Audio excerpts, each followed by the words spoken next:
Windows has finally brought us a worthy competitor to the MacBook Pro. Now, if you have different opinions, you can insert your raging comments below. While there are no perfect laptops, there are also no perfect opinions. So this is indeed my opinion, which I will back up with specs, benchmark tests, and build quality assessments. Do note that there is one glaring reason I still think creative professionals will want to pick up the MacBook Pro M1 over the HP ProBook 630 G8. Join me to find out. Let's get rocking!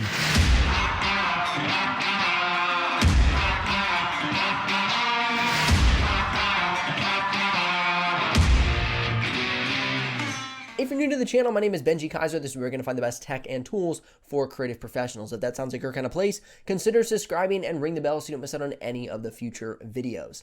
All right, so we have two all-aluminum laptops built for the mid-budget category. We are going to find out which one will better serve your use cases. First and foremost, chassis design overall goes to the MacBook Pro. It has become the de facto gold standard, so to speak, as all that is good and beautiful. But with that aside, and knowing everything we know about Apple, they have kept the same basic shape and design aesthetic for nearly the past 10 years, while focusing on making it thinner and lighter with each generation. Let's talk about what I think makes the ProBook stand out.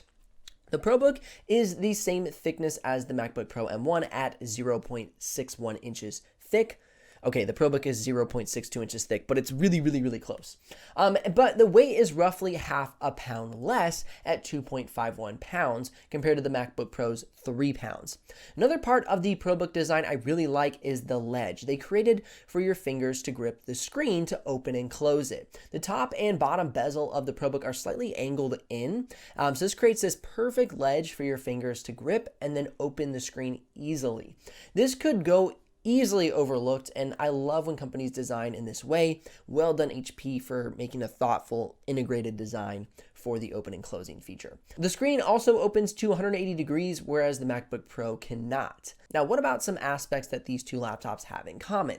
Both come with speakers on the top of the keyboard deck. This is common for the MacBook Pro, but rare for Windows-based laptops. I was pleasantly surprised about this on the ProBook. They both tote a single hinge across the bottom bezel on the screen. This is a great indicator of increased durability over the long term of owning this laptop. Both keyboards are soft touch with a black aesthetic, and although Apple coined their keyboards as magic, the true magic is the fact that they have made the butterfly keyboard disappear. That's a magic trick from Apple right there. The HP ProBook keyboard is my preferred keyboard between these two. It is very snappy, responsive, and quiet. The keys are very stable, and the soft touch materials are more soft touchy than the MacBook Pro. The MacBook Pro's keyboard is good, but the ProBook definitely stands out here in this head-to-head. Both the HP ProBook and the MacBook Pro M1 come with all-in-one trackpads with a click built in. The HP ProBook has a manual click, whereas the M1 totes Apple's vibration click. So basically, the trackpad isn't manually activated by the click from the mechanism moving. Rather, the amount of force that is applied to the trackpad causes a vibration that feels like a click.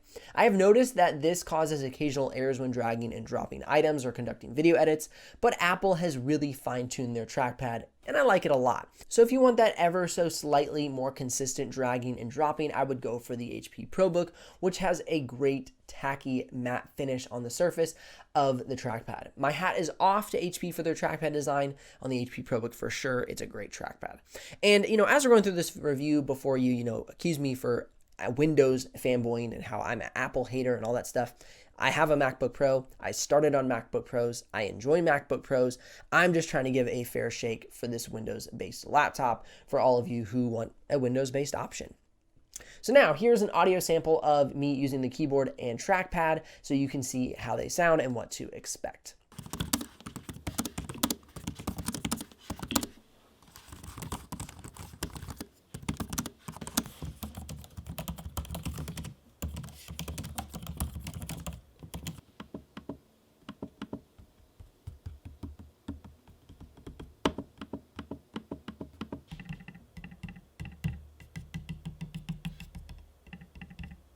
The ProBook 630 comes with a much wider variety of ports, so if you're not into the dongle life, then the ProBook will be a better choice. The ProBook 630 comes with the following ports, and then the MacBook Pro comes with the following ports. Regarding the fan noise and cooling, both laptops run cool, but the MacBook Pro is totally silent. So there you go. Big ups to the MacBook Pro. It is a silent laptop. It's pretty incredible. During all of the hours I spent using and testing the laptop, the fans on the Pro 1 never kicked on. It just didn't. It doesn't need to. It runs so cool and quiet with their new M1 chip. It's pretty crazy. Now, while using the ProBook 630, I noticed the fans kick on while web browsing, but they're usually around 37 to 40 decibels, which isn't too verbose or obnoxious. And then while exporting video editing projects and working in Photoshop, I found the fans would kick on to about 47 decibels. But then once again, the MacBook Pro had no fan noise. It's really incredible how quiet the MacBook Pro M1 really is. Now, to check out how well the fans did cooling the components during those different tests, here are the benchmark test results.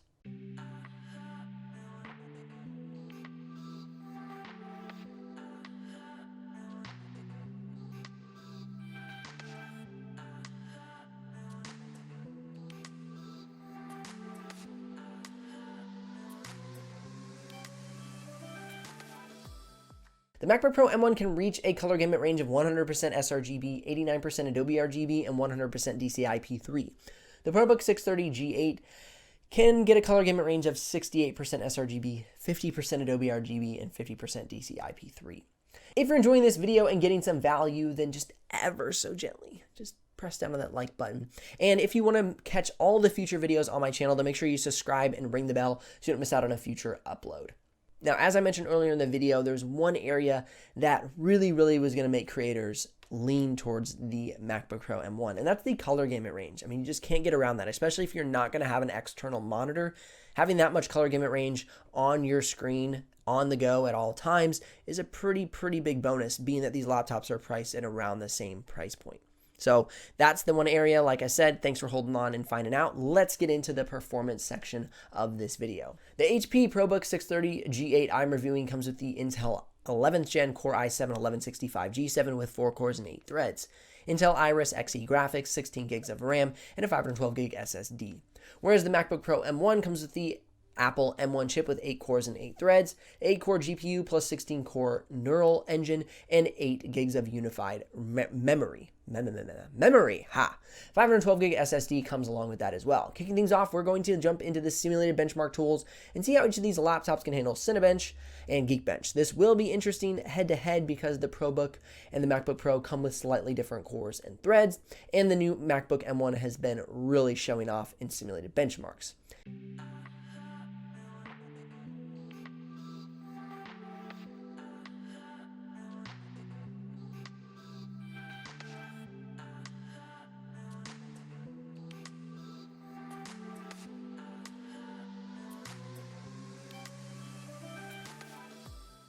Now, as you can see in the simulated benchmarks, the MacBook Pro M1 crushes pretty hard. But let's get out of those simulated benchmarks and into some real-world apps to see how well these laptops handle and perform inside Adobe's design suite by benchmarking them with the Puget Systems Photoshop benchmark tool.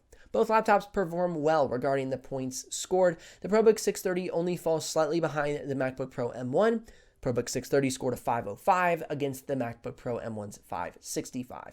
And looking at my charts, you can see that the ProBook is actually outperforming the current MacBook Pro 13-inch with the latest Intel i5 offering that they have, which, by the way, is well suited for creators. So with that in mind, the ProBook 630 outperforms it. That's a good sign. That means this laptop will be solid for Photoshop. But as you saw, not as good as the MacBook Pro M1. Now on to my favorite benchmarking test, video editing. This is where the ProBook gets a little in over its head. The tests I conducted are all based on 4K footage. For the first test, I'm going to take a 9-minute 4K clip, place it into the timeline, and add some motion graphics, and then music, and then play it back in the timeline at full quality. This full project contains 16,177 frames in total, with 7,240 of those frames being motion graphics.